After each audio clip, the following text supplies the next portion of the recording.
Hello, good afternoon అందరికీ. Let's see some delicious dishes. ఇది salad, ఇది మునక్కాయ, బెండకాయ వేపుడి, చారు, cabbage fry and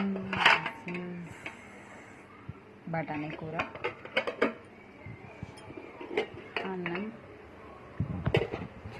chicken pigeon, సీపీజియన్. So ఈరోజు ఇంకో స్పెషల్ ఐటమ్ కూడా చేశాను,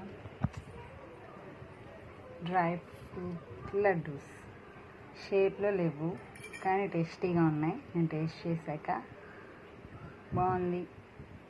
ఎప్పుడన్నా వీడియో తీసి అప్లోడ్ చేస్తాను. నేను ఏదన్నా చేశాక తిన్నాకే వీడియో ఏదైనా పెడతాను, ఎందుకంటే నేను తినకుండా వేరే వాళ్ళకి